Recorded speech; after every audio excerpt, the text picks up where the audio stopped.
The sun rose gently over the rolling fields of the village of Umans, painting the sky with streaks of coral and gold. Birds chirped among the tall palms, and the river that wound its way past the huts sparkled like glass under the soft morning light. The village was alive with music and chatter. Women pounding yam, men driving goats toward the fields, children chasing one another through the dusty lanes. It was a day like any other, full of warmth and promise, the kind of morning when even the air felt kind. In a small compound at the edge of the village, Nia stepped out of her hut with a woven basket balanced on her hip. She was young, graceful, and gentle in manner, the kind of beauty that made people pause not because of her face alone, but because her presence felt like peace itself. Her late mother, Awil, had once been the pride of the village, known for her kindness and wisdom. And when Awil passed away, the elders said she left her spirit in Nia's eyes.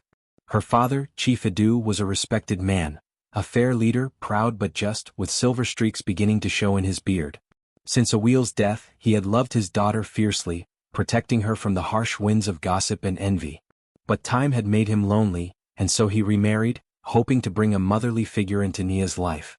That woman was Mama Tio, graceful in movement, sharp in speech, and beautiful in a way that drew admiration from afar but fear up close. At first, Mama Tio smiled sweetly, her laughter filling the compound like sweet palm wine. She brought new fabrics, polished the clay walls, and made sure Chief Edu's meals were always the finest. The villagers called her a blessing. Yet when the doors closed, her smile dimmed, replaced by a cold, lingering stare that followed Nia wherever she went. One morning, as Nia knelt by the river washing cassava, two women whispered nearby. "That girl," one said softly, "she looks more like her mother every day." The other chuckled. "And you know what that means? The stepmother will not sleep easy." Indeed, Mama Teo's jealousy began like a small thorn in her heart, harmless at first, but growing sharper with every compliment Nia received. Whenever visitors came, they praised the girl, her poise, her voice, her kindness. "Such grace," they would say. "Her mother's spirit lives in her." And each time, Mama Teo's fingers tightened around her water gourd, her smile growing thinner. At night, she would stand before her mirror, staring at her reflection by candlelight. "They say she is beautiful," she would whisper. "More than me." The mirror reflected her bitterness back, silent, judging. Chief Edu, unaware of the darkness building inside his wife, continued to adore his daughter. He often said, "Nia, my child, your mother smiles through you. Never let this world make your heart hard."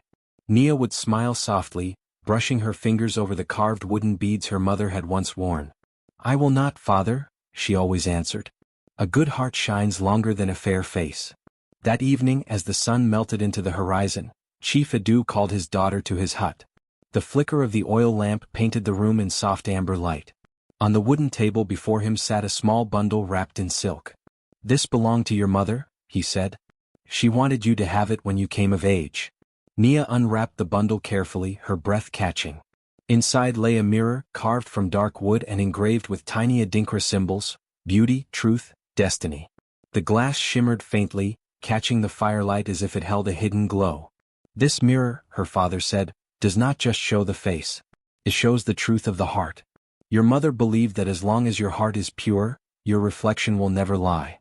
Mama Teo stood outside the doorway, unseen, her eyes narrowing as Nia smiled and hugged her father.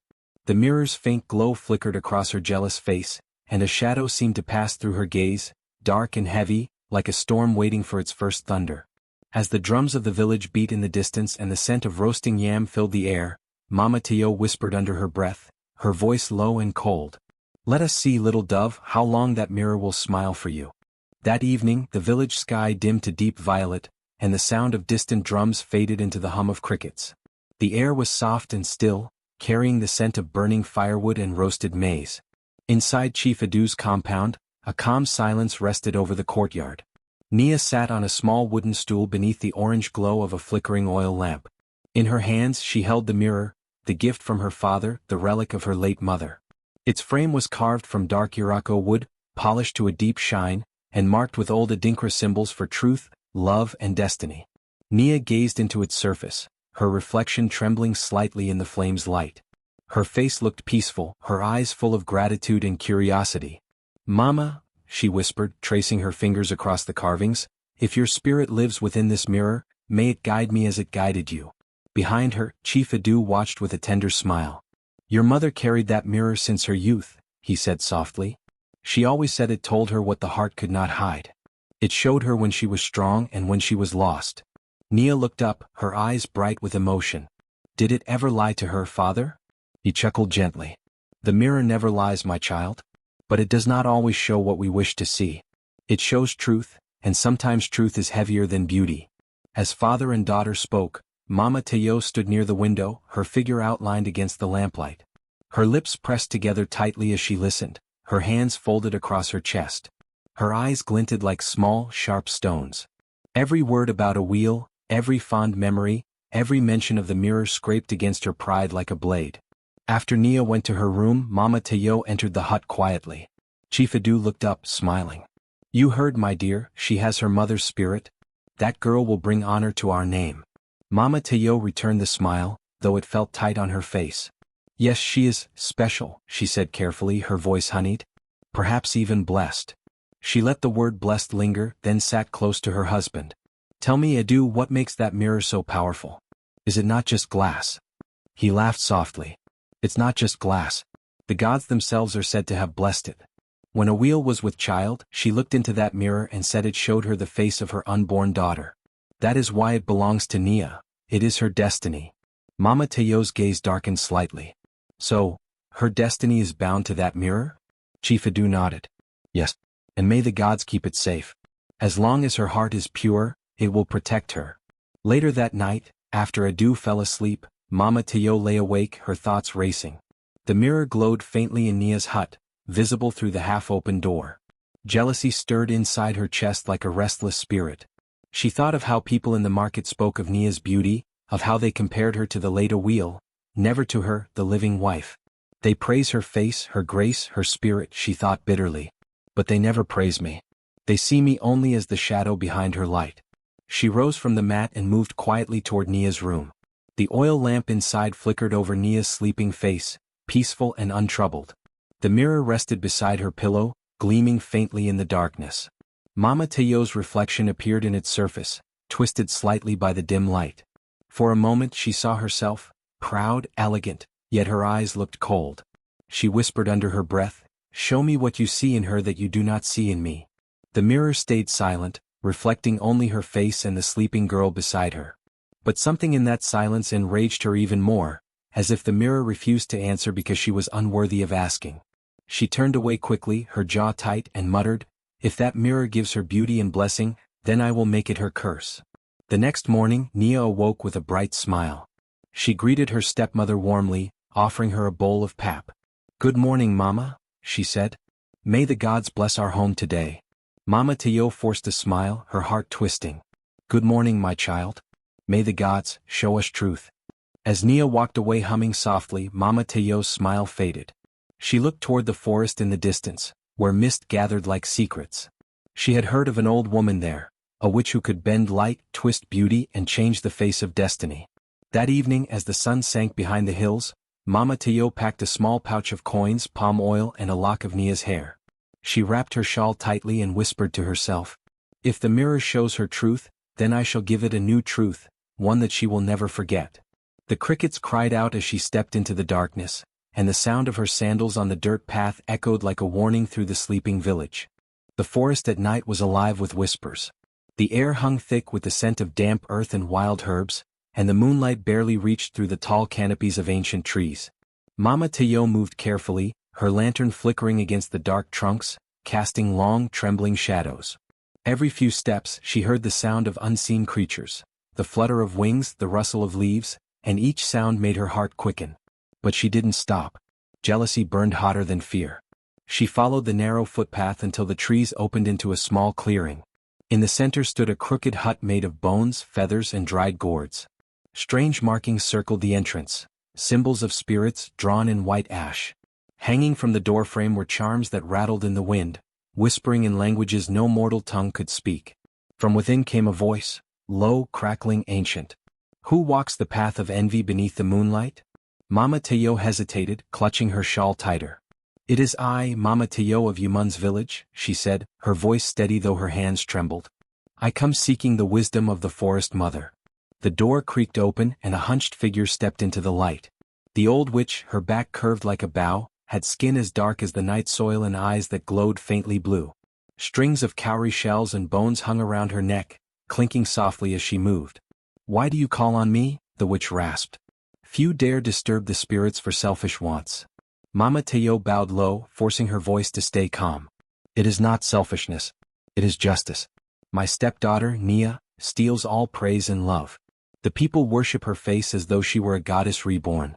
Her father forgets me, the village mocks me. I only ask to humble her, to make her reflection a warning, not a crown." The witch circled her slowly, her bare feet silent on the soil. "And what will you give in return?" Mama Teo opened her pouch and offered gold beads, palm oil, and a small lock of Nia's hair.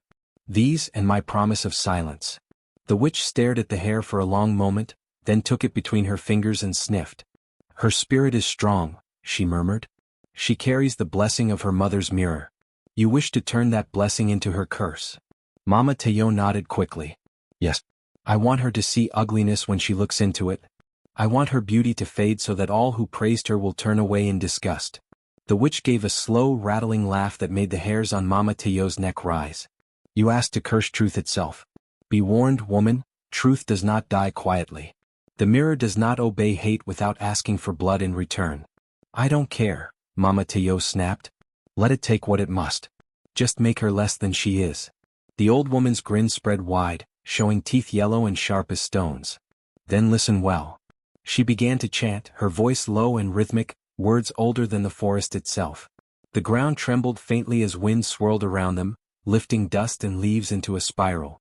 She poured the palm oil onto the soil, placed the lock of hair upon it, and whispered, "When dawn meets mirror, beauty meets shadow. When envy breathes its name, reflection shall fade." Mama Teo watched as the mixture caught fire, green flames licking at the night air. "When will it happen?" she asked, her eyes gleaming. "When the girl next looks into her mother's mirror," said the witch. "Her beauty will wither like morning dew. Her reflection will become her sorrow." Mama Teo exhaled shakily, a cruel satisfaction rising in her chest. "And she will never know I caused it?" The witch's glowing eyes met hers. "The spirits hide the hand of the jealous, for a while. But mark me, woman, the truth you twist will find its way home. You may bury a river's course, but the water always returns." Mama Teo ignored the warning. She bowed hastily, turning back toward the path. "Let her beauty vanish," she muttered. "Let her reflection be her pain." As she disappeared into the forest, the witch's voice followed her like a wind. "Be careful what face you curse, for mirrors remember more than the living." By the time Mama Teo returned to the village, the horizon had begun to lighten with the first hint of dawn. Her heart pounded with a mix of fear and triumph. Inside Nia's hut, the mirror waited quietly by the bedside, its glass catching the faint morning glow. Mama Teo stopped at the doorway, staring at it with trembling breath. The witch's chant still echoed in her ears. "When dawn meets mirror, beauty meets shadow." The rooster crowed. A breeze stirred through the compound. The light hit the mirror fully, and deep within its glass, for the briefest moment, something flickered, a dark ripple like ink spreading across water. Mama Teo smiled faintly, her lips curving into satisfaction. "So it begins?" she whispered. The morning sun rose gently over the rooftops of Yumun's village, painting the clay huts in soft light. Birds sang from the treetops, and the smell of burning firewood drifted through the air. Nia woke slowly, stretching her arms and smiling at the start of another peaceful day. Her reflection shimmered in the old mirror that had once belonged to her late mother, a treasured heirloom that hung beside her mat. She stood before it as she always did, humming a song her mother used to sing. Her long braids caught the sunlight, her brown eyes sparkled with warmth, and her skin glowed like morning earth after rain. "Mama," she whispered, touching the mirror gently, "I miss you. But I'll keep your kindness alive." For a moment her reflection smiled back, tender and bright. But then, just as the rooster crowed again, something strange rippled through the glass. The shimmer deepened and her reflection blinked, differently. Nia froze. Her smile faded. The reflection's smile did not. She leaned closer, heart beating fast. Her reflection's face slowly changed. Her smooth skin dimmed, her bright eyes dulled, and her once beautiful features began to twist as though the mirror itself were melting. Nia gasped, stumbling back. "No, no, what is this?" she whispered. She ran to a bowl of water, staring into it, and again the same thing. Her face looked wrong, dull, faded. Her reflection no longer carried the light it once did. Panic filled her chest. Tears gathered in her eyes. Outside, villagers were already gathering for the morning chores. When she stepped out, carrying her water pot, she heard the whispers begin.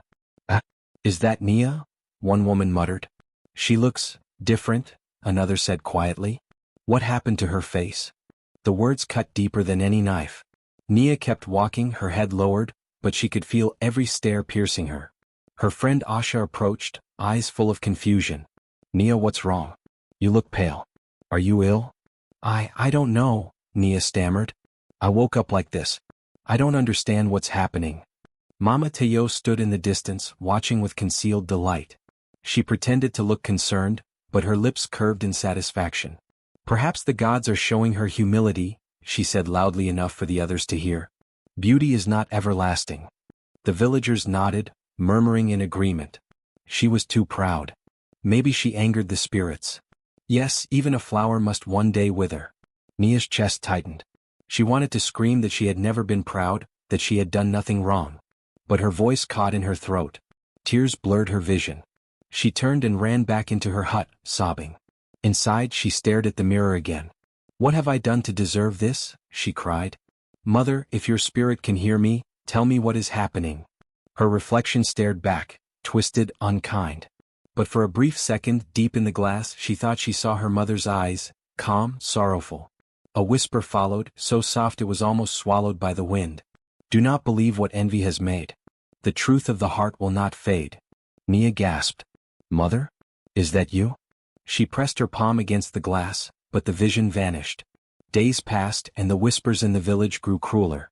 Men who once greeted her now avoided her. Women mocked her behind their hands. Children pointed and laughed. Even her husband, Obi, who had once adored her beauty, began to look at her differently. One evening, as the sun set behind the palm trees, Obi sat silently outside their hut. Nia brought him food, her hands trembling. Obi, she said softly, will you not eat? He didn't look at her. I have no appetite. She sat beside him, desperate. Please tell me what I have done wrong. He sighed heavily. Nia, people are talking. They say your face is a sign. That perhaps you carry some hidden sin. Nia's voice broke. You believe them? He looked away. I don't know what to believe anymore. Maybe you should speak to the priest. Or to your stepmother. She knows the ways of the spirits. The words shattered something inside her. Her stepmother, the very woman who had despised her since childhood. The idea of going to her for help felt unbearable, but Nia's heart was too heavy to fight. That night as she lay awake, she heard her mother's voice again in her dreams, soft, echoing like wind through the trees. Your reflection is not your curse, my child. The curse lies in the eyes that see you wrongly. Seek the truth where envy was born. When she awoke, tears soaked her pillow. She stared at the mirror again, her reflection still dull and strange. But this time she whispered, if I am to be cursed, then I will find out why. Even if I must walk through fire. Outside, the dawn was breaking. Another day in the village, another chance for whispers and pain. But somewhere deep within her, a spark had begun to grow. And far across the compound, Mama Teo sat by her doorway, polishing her bangles with satisfaction. She thought the curse had done its work. But the forest had not finished with her. Because curses born from hate never sleep quietly, and the mirror was beginning to remember. The following morning dawned gray and cold. A strange chill had settled over Yumun's, the kind that made even the roosters hesitant to crow. Nia woke before sunrise, her heart restless. She had dreamt again, this time of a mirror cracking, then mending itself piece by piece, while her mother's voice whispered, go where truth hides. She sat up on her mat, wiping her tears. The fear that had once crippled her was slowly turning into resolve. She had spent weeks hiding from the world, ashamed of her reflection, of the whispers, of the way Obi had grown distant. But something in her mother's voice told her that her pain had meaning, that this curse was not the end of her story. When she stepped outside, the morning light struck her face. She flinched at first, out of habit, but then forced herself to look ahead. Across the yard, Mama Teo sat pounding yam with steady rhythm. Her thick arms glistened with sweat, her lips pressed in a line of fake concentration. She didn't glance up when Nia approached. Good morning, Mama, Nia said quietly. Mama Teo's eyes flicked up briefly, sharp as a knife. Morning, she said flatly. Have you come to show me what pride does to a woman? Nia swallowed her hurt. No, Mama. I came to ask for your help. A mocking smile crept onto the older woman's face. My help? After you ignored my advice and pranced around the village like a peacock? I never meant to disrespect you, Nia said, voice trembling but steady. But something strange is happening to me. The mirror, it shows me things that I cannot explain. My face changes and the people have turned against me. I just want to understand why. Mama Teo snorted. You think I know about such nonsense? Mirrors do not curse people, foolish girl. Maybe you angered the ancestors. I only want to make peace, Nia pleaded. If I have done wrong, tell me how to fix it. Mama Teo's eyes glinted with malice. You want to fix it? She set down the pestle and wiped her hands. Go to the forest. There's a river beyond the old Irako tree. Wash your face in it before dawn and speak your mother's name 3 times. If the gods wish, they will forgive you. Nia frowned. Before dawn? But the forest is dangerous at that hour. Then perhaps you do not want to be healed badly enough, Mama Teo said coolly, turning back to her yam. Nia hesitated. Every instinct told her not to trust this woman. But something deeper, the same ache that had lived inside her since the curse began, pushed her forward. She would go. That night, the moon was hidden behind thick clouds. The forest whispered with the sound of crickets and rustling leaves. Nia wrapped her shawl tightly around her shoulders and began her walk. Each step on the narrow path felt heavier than the last. The Irako tree stood tall and ancient, its roots twisting through the earth like snakes. Beyond it, she heard the soft murmur of water. The river glimmered faintly in the darkness, reflecting slivers of moonlight. She knelt by the bank, trembling. Mother, she whispered. If you can hear me, guide me. Then she dipped her hands into the cold water and splashed it on her face. Once, twice, 3 times. At first nothing happened. Then the water rippled violently. A gust of wind swept through the forest, extinguishing her lantern. Darkness swallowed everything. Nia gasped, looking around. Who's there? From the shadows, a soft glow appeared over the river's surface, a silvery mist forming into a shape. A woman's shape. Mother? Nia whispered. The figure nodded. Her face was radiant, serene, the same gentle beauty Nia remembered from her childhood. My daughter, the voice echoed softly. You walk a path of truth and pain. But remember, not all who curse you have the power to destroy you. Nia's eyes filled with tears. Mama, my face, what did she do to me? The curse was spoken from envy, not from truth, her mother's spirit replied. Your stepmother used the blood of a jealous heart. But the mirror you hold, child, it was my gift. It sees beyond faces. It shows what the eyes of the world cannot. Nia's breath caught. Then why does it show me so ugly? Because you look at yourself through their hatred, her mother whispered. Not your heart's truth. The mist flickered. Go back home. Do not return to her. When the mirror shows your true reflection again, her mask will fall. But how will I know? You will know when the river's song changes. And with that, the spirit dissolved into silver light, fading into the night sky. Nia fell to her knees, sobbing, not from fear but from release. The truth had begun to unfold. When she returned to the compound at dawn, Mama Teo stood waiting, eyes wide with surprise. You're alive? She hissed. I am, Nia said calmly, walking past her. And I know now, the gods see more than faces, Mama. The older woman's lips tightened, but she said nothing. Yet as Nia entered her hut, the mirror on the wall shimmered once more, and this time her reflection smiled with quiet strength. The curse was trembling. Days turned into weeks, and though Nia's face still bore the strange dullness that others whispered about, something inside her had begun to shift. The shame that once weighed on her heart was being replaced by quiet strength.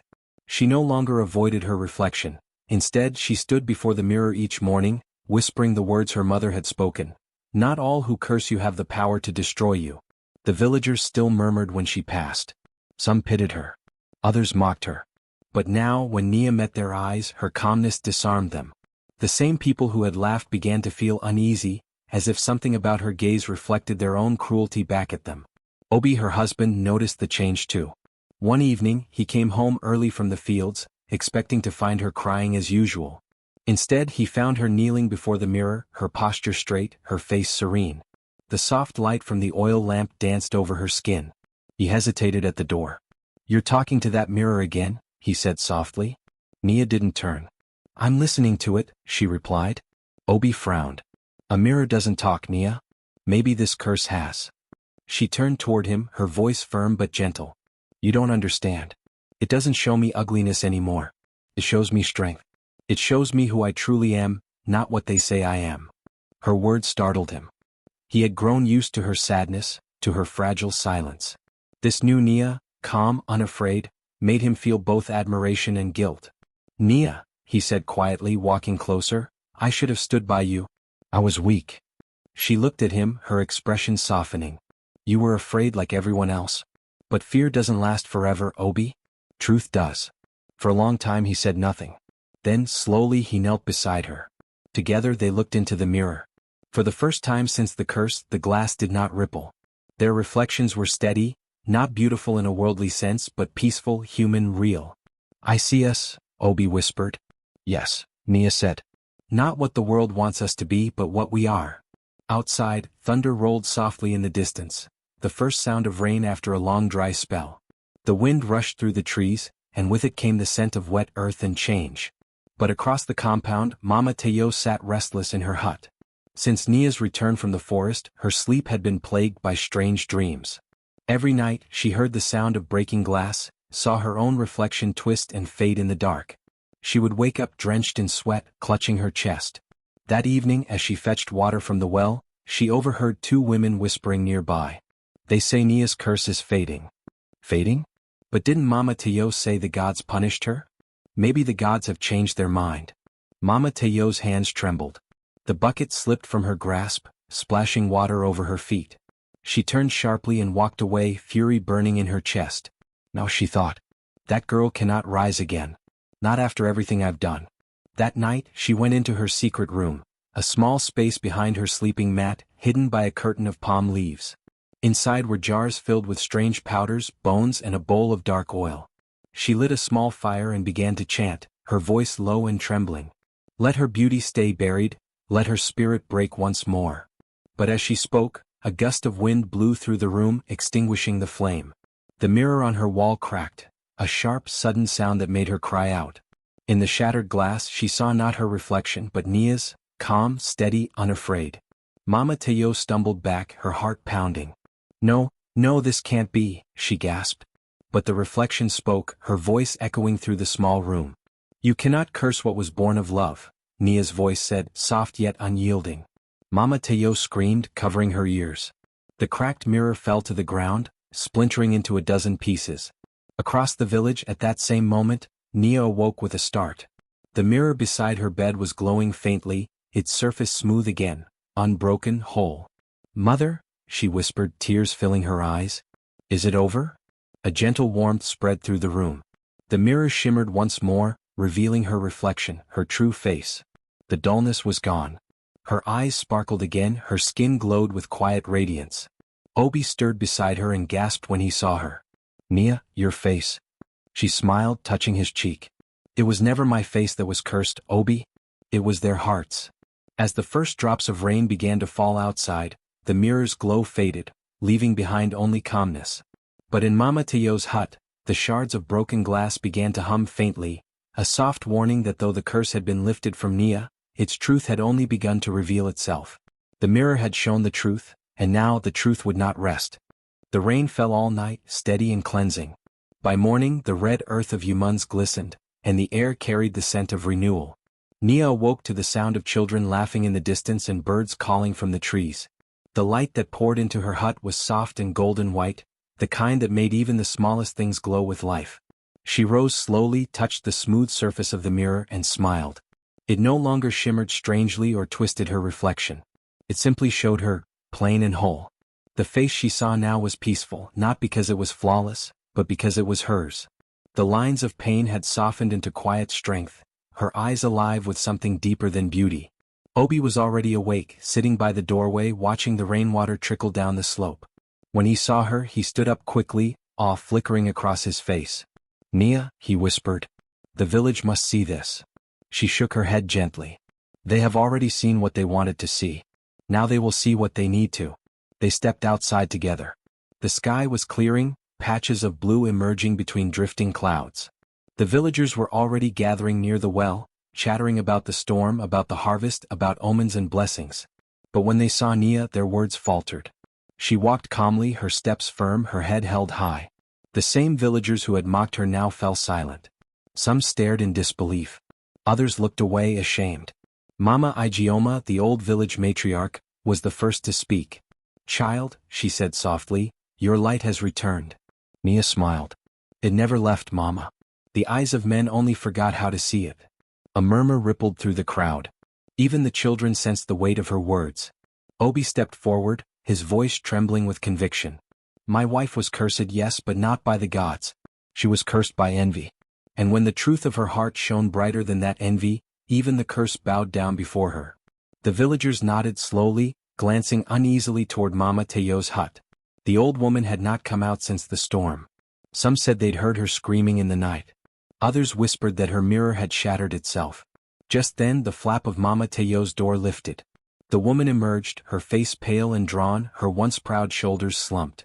The crowd parted as she walked forward. Her eyes locked on Nia's, eyes full of bitterness, exhaustion, and something that looked like fear. For a long moment neither spoke. Then Mama Teyo's voice cracked. "What are you?" she hissed softly. "How did you undo what I did nothing," Nia interrupted, her voice calm. "It was your hatred that cursed me, Mama. And it was truth that freed me." Mama Teyo's lips trembled. "I wanted you to suffer. I wanted the world to see you as I did, unworthy." Nia stepped closer. "Then look again," she said gently. Mama Teyo flinched as if struck. The mirror in Nia's hand glimmered faintly, catching the morning light. For an instant, its reflection shone not toward Nia, but toward Mama Teyo. In that fleeting second the older woman gasped. The face she saw was not her own. It was twisted by envy, hollow-eyed, consumed by bitterness. She stumbled back, shaking her head. "No, no, that's not me." But the mirror showed the truth as it always had. And when the light faded, Mama Teyo fell to her knees, weeping. The villagers watched in stunned silence. Some whispered prayers, others crossed themselves in awe. Nia lowered the mirror and spoke softly. "It was never the gods who punished me. It was you, Mama. But I will not curse you back. I forgive you, not because you deserve it but because I do." The words fell like rain into dry soil. For a long moment, the only sound was the wind moving through the trees. Then Mama Teyo looked up, her tears mixing with the mud beneath her. "What have I done?" she whispered. "You let envy blind your heart," Nia replied. "But even the blind can see again if they seek light." The old woman bowed her head. "Forgive me, child." Nia nodded. "The mirror already has." A sudden gust of wind swept through the square, lifting dust and leaves into a soft spiral. When it settled, the sunlight touched them both, the cursed and the curser, and something shifted in the air, light and silent but undeniable. From that day on the villagers spoke differently. The story of Nia's curse became a tale of warning, about envy, truth, and the power of one spirit. Mothers told their daughters, "Beauty fades but a good heart never cracks." That evening Nia placed the mirror back on her wall. It reflected the small, simple hut she had built with her husband, modest but filled with peace. She sat by the doorway watching the sun dip below the horizon. The wind carried her mother's voice again, faint but warm. "You have learned, my child. The mirror shows only what the soul dares to reveal." Nia smiled, tears glistening in her eyes. "Then let it always show love." In the distance, thunder rolled softly again, not a threat this time but a song of peace. That night, the air over Umans felt different, lighter, freer, as if something old and dark had finally loosened its grip. The moon rose full and white, casting silver light across the thatched roofs. The storm had washed the dust from the leaves and everything shimmered with newness. But inside her small hut, Nia sat silently before the mirror once more. It no longer frightened her. It no longer distorted her face. Now, when she looked into it, she saw not only herself but traces of all that had shaped her. Her late mother's kindness, her father's quiet strength, and even the pain that had tested her heart. She had come to understand that the curse had not stolen her beauty, it had revealed her truth. Obi entered quietly, carrying 2 calabashes of palm wine. "The people are celebrating outside," he said with a small smile. "They say your name will be remembered in the songs of Umans." Nia turned toward him. "Songs fade. Truth remains." He laughed softly and sat beside her. "You sound like the priest now." "Perhaps truth makes its own priests," she replied, her tone half teasing, half serious.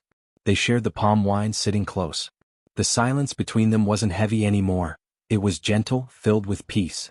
For a long while they said nothing, just listening to the faint sound of drums echoing from the far side of the village. Then Obi spoke again, his voice low.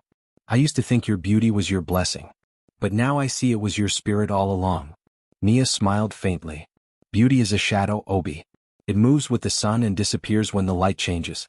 But spirit, that remains even when the world grows dark. Obi reached for her hand. You've become stronger than all of us. She looked at their joined hands, then at the mirror. No, she said softly. I only remembered who I was. As they sat there, the mirror's surface shimmered faintly again, but this time not with the eerie, shifting light of before. It was calm, almost breathing, and from within it, Nia thought she saw a faint outline of her mother once more, smiling. No words this time, just warmth. She whispered, Thank you, Mama. Outside, the villagers had gathered by the fire. The air buzzed with life, children laughing, drums thumping, the smell of roasted maize and palm oil thick in the night. When Nia and Obi stepped out, the crowd quieted. Mama Igioma stood up from her stool, her staff in hand, and called out, Let us honor the woman who faced envy and found truth. A cheer erupted. Drums beat louder. Women began to dance, their wrappers swirling in the firelight. But Nia raised her hand for silence. Please, she said. Do not honor me alone. Honor the lesson. The mirror did not change me, it only showed what I had forgotten. Let every woman here remember, the world may curse your skin, your face, your voice, but no one can curse your truth. The crowd murmured in agreement. A few women nodded tearfully, others looked at her as though seeing her for the first time. Mama Teo stood at the back of the crowd, her shawl pulled tight around her shoulders. Her face was weary, but she had come, perhaps seeking something she couldn't yet name. When Nia's eyes found hers, she hesitated, then slowly approached. Nia, Mama Teo said quietly, her voice trembling. I do not ask the gods to forgive me. I ask you. The crowd fell silent. Nia looked at her for a long moment, then took her hand. I already have, Mama. But you must forgive yourself too. That is the hardest curse to break. Tears rolled down the older woman's face. How? Nia smiled gently. By facing the mirror. And not looking away. Mama Teo closed her eyes, nodding slowly. She looked as though a great weight had been lifted from her. The villagers began to clap, softly at first, then louder, until the sound filled the air like rain. The drums started again, faster now, joyful. Children danced, and even Mama Teo joined the circle, her movements slow but free. Nia watched them with quiet pride. For the first time in years, she felt at home in her own skin. Later, as the fire died down, she and Obi returned to their hut. She placed the mirror carefully on the wall and whispered, May you always show the truth. As she turned to leave, the mirror shimmered one last time, and for a heartbeat, her mother's face appeared again, smiling in peace before fading into the light. Outside, dawn was already beginning to blush across the horizon. The first rooster crowed. The world had turned, and with it, Nia's fate. As dawn broke over Yumun's, a soft golden light spread across the village. Not the harsh, cursed glow that once haunted Nia's nights, but the warm, forgiving light of a new beginning. The drums had gone quiet, and the villagers slept peacefully after the long night of celebration. Smoke curled gently from the cooking huts, and the scent of wet earth hung in the cool air. Nia stood outside her hut, watching the sunrise. Her hair was loose, her feet bare on the dew-covered ground. The mirror inside glimmered faintly in the morning light as if alive, but it no longer held her captive. It was just a mirror now, a silent witness to all she had survived. Obi joined her quietly, wrapping a cloth around his shoulders. The world looks new, he said softly. It is new, she replied, her eyes never leaving the horizon. But not because it changed, because I did. He smiled, studying her face in the soft light. There was a glow to her now, not of magic but of peace, the kind that comes only after deep wounds have healed. In the distance, Mama Teo's figure appeared, walking slowly toward them with a small calabash in her hands. When she reached Nia, she knelt and placed it at her feet. Palm wine, she said, her voice trembling. To bless your new day, and to wash away my shame. Nia bent down and lifted her up gently. No more shame, Mama. Only truth. Mama Teo nodded, tears glistening in her eyes. May your truth guide others too. The two women embraced, once enemies now bound by forgiveness. Around them, the village began to stir. Children's laughter, women's chatter, roosters calling. Life was moving forward again. Obi took Nia's hand and together they walked toward the river. The water glimmered like glass, calm and bright. Nia knelt by the edge, dipped her hands into the cool current, and let the ripples wash over her reflection. For the first time she saw herself clearly, not cursed, not broken, but whole. As she rose, a soft wind blew across the water, carrying a faint whisper that only she could hear, her mother's voice gentle and proud. "The mirror never lied, my child. It only waited for you to see." Nia closed her eyes, smiling. Behind her, the village bell rang, calling the people to a new day. Birds burst from the trees, their wings catching the sun. Nia turned toward the sound, her face radiant, her heart steady. Whatever life would bring next, she would face it without fear. For she had learned the oldest truth of all, that no curse, no cruelty, and no mirror could ever define her again. And as she walked back to the village, the morning light followed her, wrapping her in quiet glory.